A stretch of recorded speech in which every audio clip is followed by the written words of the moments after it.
Diagwit, welcome to Tales from the Land, a living community research project where we at the Green Step are inquiring into the 21st century realities of food production, farming and living well with the land here in Ireland. I'm Mel. And I'm John. And we're your hosts. In these podcasts and online events, we will use the arts of conversation and storytelling to listen, learn and create new understandings of one another and the multitude of approaches being used to engage with the complexities of the climate and biodiversity crisis. Our ancestral practices of tending to the land are rooted in our Irish culture, heritage and language. How can we weave these ancient wisdoms together with modern solutions for sustainability? We'll meet with you and a variety of folk to explore this question and more. Together we intend to listen and learn from the tales of the land and see where the journey takes us. Hello and welcome to this final bonus episode of the Green Step podcast Tales from the Land. So we have wrapped up our 10-week inquiry into land use in Ireland, and this day last month on the 18th of July we took a trip down to Ballydehob at the warm invitation of Thomas, who has co-created with his daughter Aleesha, his family and the land there a magical forest, who you are going to hear more about just very shortly. So Thomas calls himself a rational radical and speaks a great deal about ownership and that concept, and also the fine line between anarchism and private land ownership and being a steward of the earth.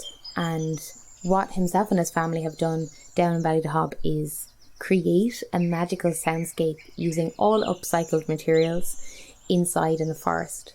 So Thomas has a big vision, a lot of insight, and we sat around in a circle and were able to listen to him sharing. So this is a recording of what he offered us as a window into this realm and world that he's co-created with the land there. And it felt really lovely to just listen to him share, and I feel like sometimes on this road of activism and, environmental activism in particular, it can sometimes feel as if we're alone in it. But of course, there's been people fighting for absolute years to have the voice of the earth heard, none more so than Indigenous peoples, but peoples all over the world in general. And Thomas is one of those wonderful people. So without further ado, I'm going to invite this beautiful multi-artist and his daughter Aleesha to explain to you a little bit more about the Magic Forest. If you like what you hear, you'll hear the links to the website, the Cosmic Radio, and you'll be able to find the address and take a trip down there yourself if you feel the call. So without further ado, here we go.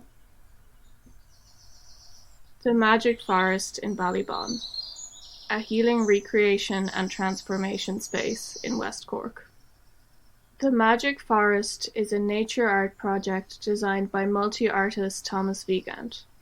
It is a spiritual refuge located in Ballydehob near Ballydehob, West Cork, Ireland, and open to the public for free. The Magic Forest is a beautiful nature reserve, mainly an old Sally Grove, with twisted pathways and special spaces with sculptures, works of art, and also a sound space with recycled sound objects.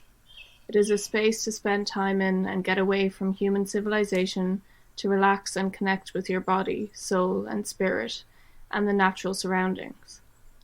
It is a philosophical reminder that the two-legged animal called human being can have a fulfilling experience without money. It's a healing experience to get out of our four concrete walls and the restrictions of human society, and just to be and connect with our own true selves. It is also meant to be an inspiration for other people to set up similar spaces. For more info, go to www.cosmicradio.info.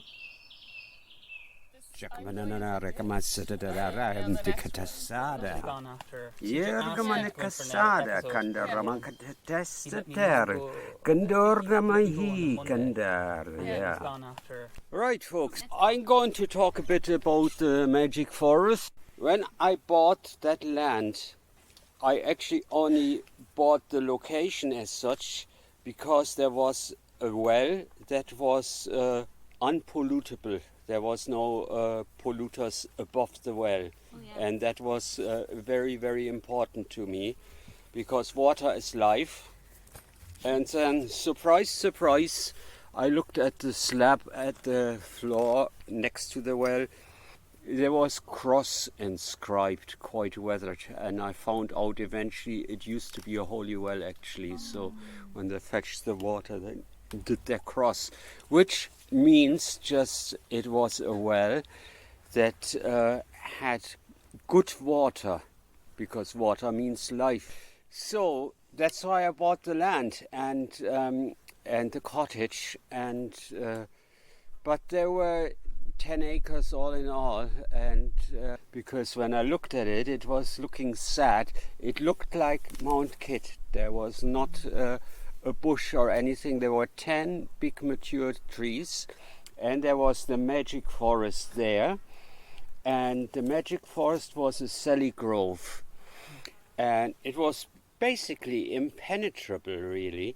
Only the cows had made some pathways into it for shelter, but they only went maybe kind of 10-20 yards in it, and that was all. So I started to explore it a bit and loved to hang out there in the evening and hear the bird concert come to an end. Magical anyway. Then my life was getting very, very busy, and I forgot about the magic forest a good bit. And then I had children, and at some stage, around 12 years ago, Aleesha got interested in the magic forest. And so we walked as far as we could, and around 10 years ago maybe, we started to go further the passageways that were passable. And so we cleared stuff, we made more and more passageways and discovered more and more stuff, and it was interesting to see some places where people actually had done stuff before, and I recognized some as well from the beginning when I was walking there, but there was not much of passages through that, so we made more and more passages. In the beginning it was just Aleesha and myself. Later then my son Raphael was coming with us. He was only 4 then, and we were kind of exploring a very dense thicket, and then there came that scream, "Daddy, I'm stuck!" I mean, we didn't know where he was at all, but finally found him and freed him out. Because he, being small, of course, had gone further, really. So, well, that was just me being sidetracked. But when I bought the land, the farmer said, "Yeah, that are the fields, and they're arable and all that. And this, what is now the magic forest, this is wasteland."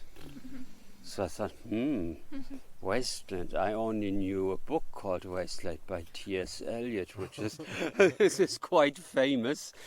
And then I looked at it and said, why would it be wasteland? And I asked Danjo, and he said, well, you can do nothing with that, you know. We just throw it into the deal, really, you know, but you can't do anything with it. So pity that Danjo isn't around anymore, because I would have loved to lead him around, really, you know, and to show it to him, you know. So that wasteland, it just means in the capitalist agribusiness society, a place that is purely nature is worth nothing. So it can't be exploited in any way, especially not monetary, really, you know. So wasteland is a good thing, and so we could always, if everything goes pear-shaped, let's create a lot of wasteland by basically planting trees everywhere. I actually do that as well as confidential.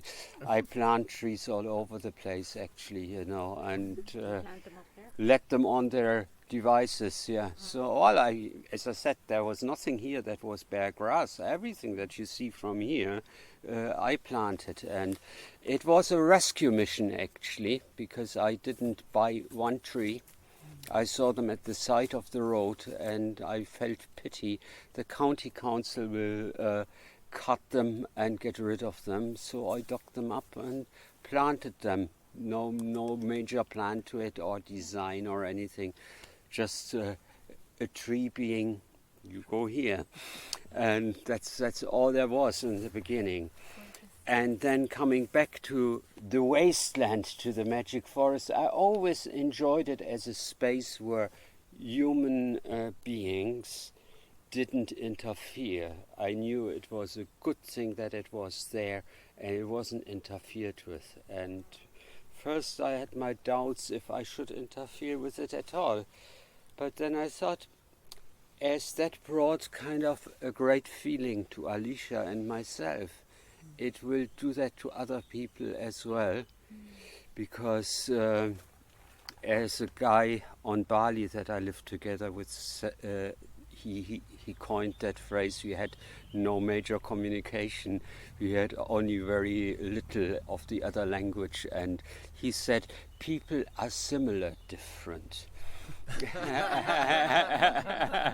Which I think is such a wonderful phrase, really, And so I said, well, if we enjoy it, other people will enjoy it as well. And the idea was born to make it a community thing that people eventually could walk in and, be kind of absorbed in it, really. Get away from all the hustle and bustle, like the financial problems, the marital problems with the wife or the husband or whatever it was, really, And being in there, you forget everything, really. So you're just immersed in nature. So that was the main idea. But long time before that, in the end of the 80s, when I moved here, I felt a healing presence of the land, and I thought it would be great actually to combine that with art. I thought to combine the two would be a wonderful thing, really, and I coined a phrase that actually caught on midmal, which is nature art. So. And that's what I did. Back then I worked mainly with natural materials, which was a lot of bog oak, which was plentiful here back then, and but other natural materials like bones and stones and all that. Then with the magic forest, I thought, what about if I would put some sculpture here and there? And so that's what I did. Meanwhile, I had changed my attitude in terms of nature art, because I broadened my vision, because I tend to be very narrow-minded sometimes. If I'm just convinced about things, I just have tunnel vision, And it was nature art, but at some stage I incorporated everything, because I thought it has meaning that I found something in landscape, or in Bantry or in the city, that has a meaning, and if it kind of talked to me, I took it with me and I stuck it somewhere.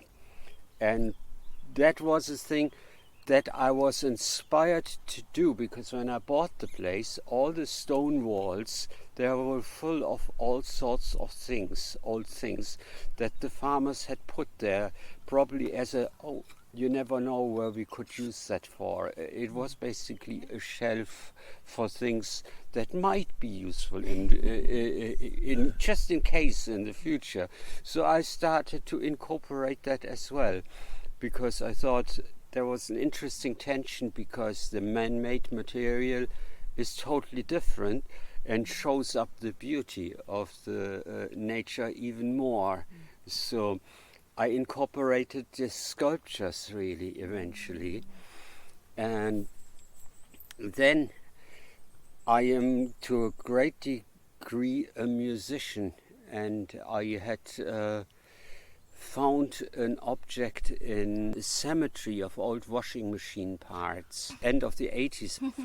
And there was old washing machines from the 50s and 60s. They were called twin tops. And they had wonderful aluminium parts that had wonderful sounds. So I made an instrument which went all wrong, by the way. But that was the beauty of it, that it went all wrong. I have little concentration and I overlook things all the time. I made that instrument and it was a right fuck up. And I thought, what can I do now? The thing is too wonderful, really. I didn't know what to do. I got totally blank, took the jigsaw and just cut, and being totally blank. And then I played the whole thing and it sounded wonderful. And it was, well, I suppose the Catholics would call it grace, really. It came from somewhere, and it was not my doing. I was basically the instrument, making that instrument. And so I had experienced what good sounds stuff from the dump have. So I created a space that is called now the sound space, and the sound space is basically the heart of the magic forest. So the wasteland, it means original nature. So I interfered with it, but at a minimum degree, and that was important to me. I didn't want to change it. I didn't want to be the Homo sapiens who knew it all fucking better and doing stuff with it. I wanted to be humble and minimal, and so I cut the pathways with Aleesha and with some woofers. And the idea of it is actually that the pathways that had been started by the cows formed actually a maze where you could get easily lost in, and people got lost in it. So when you walk it later yourself, you have two options. Mel has copied the map, but you might as well go in and be on your own and see what happens. That's what I personally prefer. So that maze, it's there for exploration. It's there really to be surprised and to discover things. Surprise, it comes from the Normannic or French language. It means surprise, it means taken over. You're taken over by the spirit of the land, by the nature. You discover new things and you're surprised. And so that is the idea of it, to just be there and forget the everyday world. It's as well something like a meditation or a mindful walk or a drop out of everyday modus, really, So I would see it like that. It's just a place to be, really, to be, not to think too much. So it doesn't matter how the ESB or the mobile bill is or all these things if the car passes the density. You're just in there, It's its own world. But the other thing of it is really as well a political and philosophical thing. And that is very important to me because that's my background. I'm an anarchist. I'm a radical.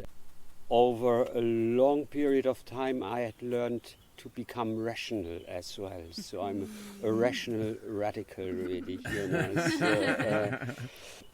So as an anarchist, it's completely clear no one can own anything.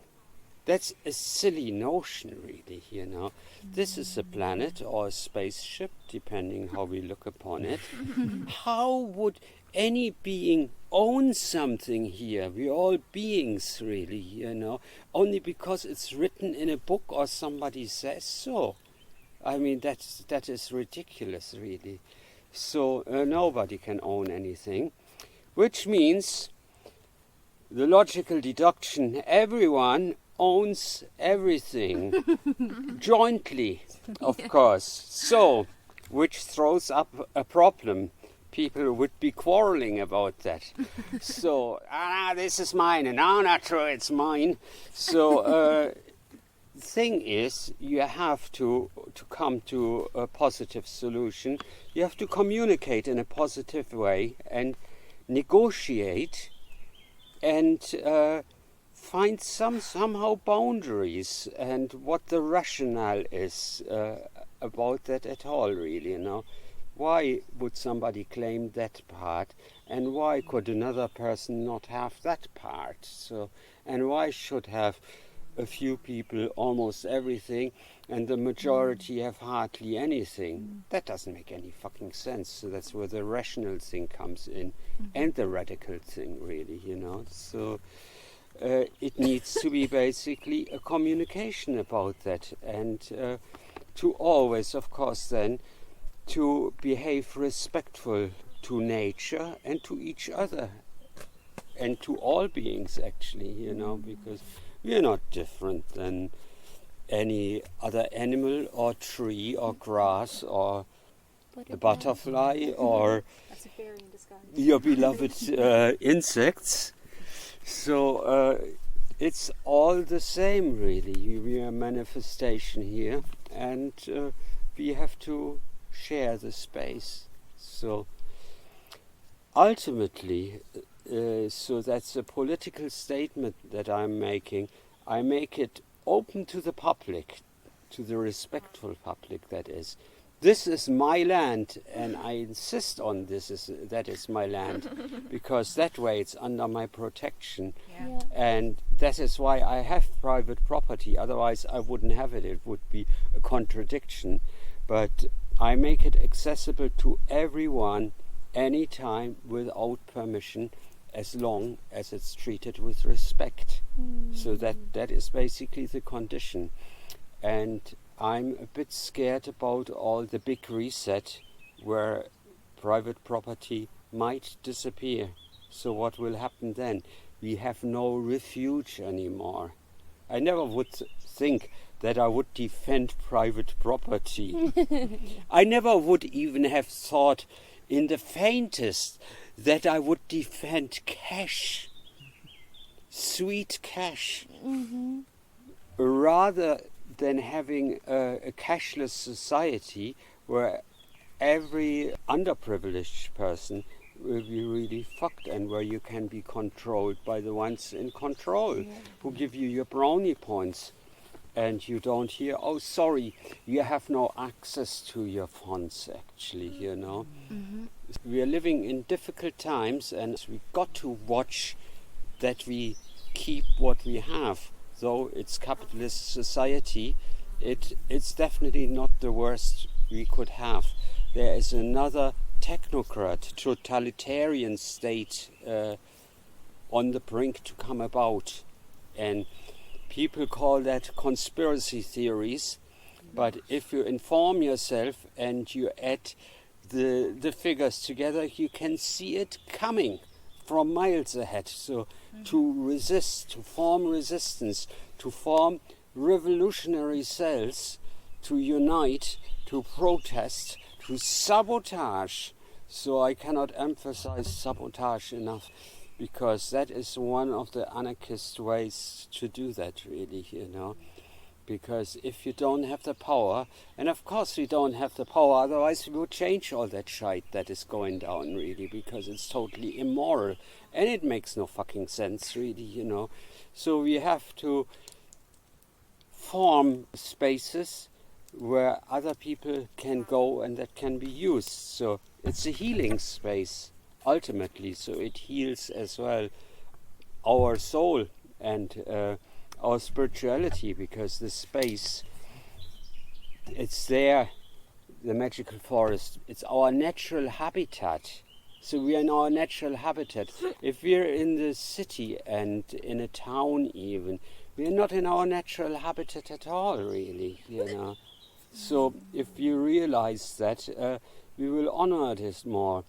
And there, in a space like that, in a magic forest, we can use our senses. We can use our eyes, we use our nose, we use our ears, and we can use our feeling. So we are basically back in our natural environment where we belong. So we are literally in a sound space. So the heart of that magic forest is actually the sound space. And the sound space is a space, if you look at it, it looks like the dump. And most of it is from the dump or from charity shops. It's metal and plastic objects that have one thing in common. They sound good, and they're made out of metal or plastic, so they're waterproof. It's a must in Ireland. You cannot put a Stradivari into the magic forest. It's just not a very good idea. So, but that way, you have instruments, they're always there. You can play them in any weather, you know. And that is, to me, the heart is the vibration center, really, you know. And it's an empowering space, because these instruments, they're all player friendly, because all it needs is you need to listen, and once you listen, you will hear. So even if several people play together, they will notice, this doesn't come together. So find a way to come together, because normally chaos cannot exist for very long. It will fall in sync in a magical way. So that is when you listen and don't want to domineer that, you know. So if I kind of notice that I'm domineering it, maybe even because I feel spirited, but then I take myself back and stop altogether, see what happens, really, you know. So it's censorship of the ego is a good thing to do. So, and it's there for playing together to develop a sensitivity as well, really, you know.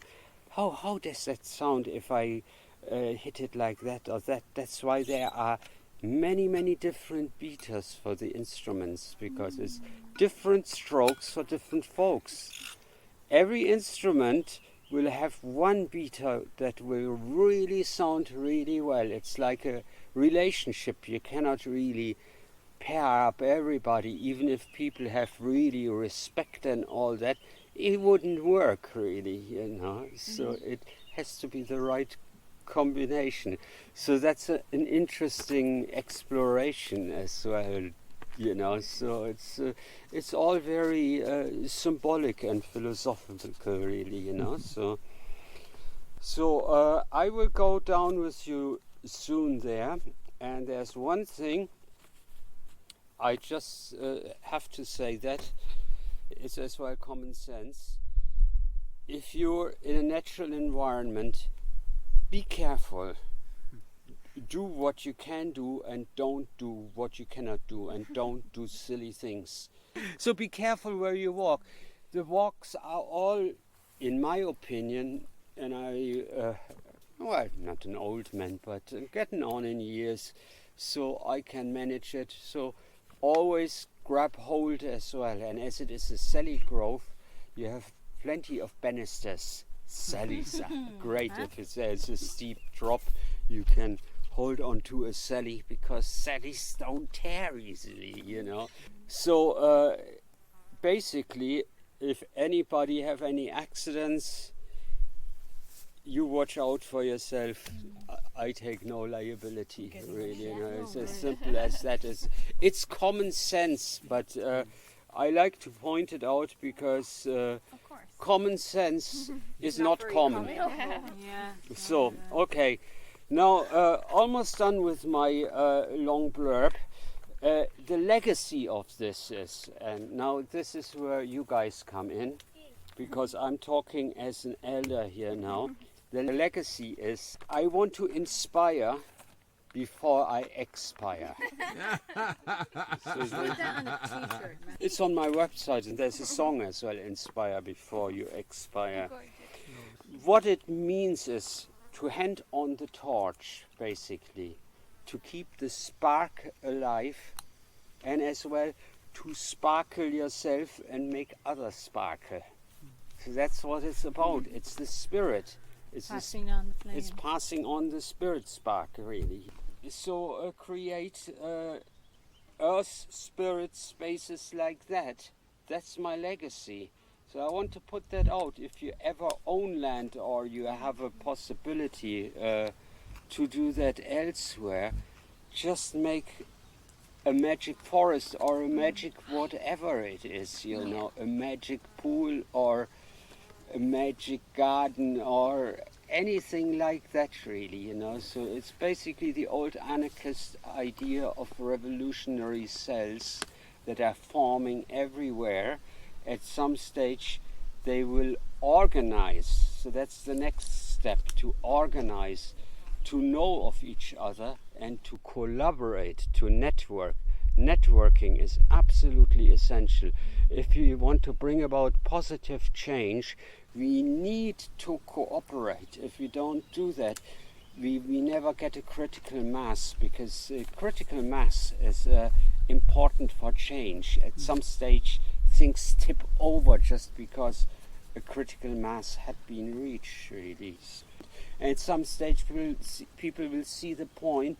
The greener a place is, the more trees there are, the better it is, really, you know. Yeah. So to spread that nature spirit information to as many people that have an open ear to that, really, you know, because it's a positive vibration, basically, you know. To talk in Rastafarian lingo, it's a positive vibration, and if that reverberates, the positive change can be brought about, or with contemporary phrasing, let it go viral. You know, so that's where I end. Let it go viral. Create nature spaces, magic forests, sound spaces, all that. Plant trees everywhere. Thanks for listening to me. Thank you so much. Thanks for listening to me. It was a bit wordy, but I think it conveyed the message. It's medicine. Just the medicine I needed. For more info, go to www.cosmicradio.info. Thank you so much for being part of this journey with us. I hope you found some medicine in that talk, as you heard me say there at the end. It was just the medicine I needed, and I hope it was for you too. And if you're feeling inspired, I really encourage you to stop by at the Magical Forest and see where the journey takes you. It is the most beautiful getaway from the hecticness of 21st century living. And if you want to just find some solitude and peace in nature, you are so welcome to that beautiful site. So until the next time, mind yourself, and we'll connect again soon. Slán go fóill.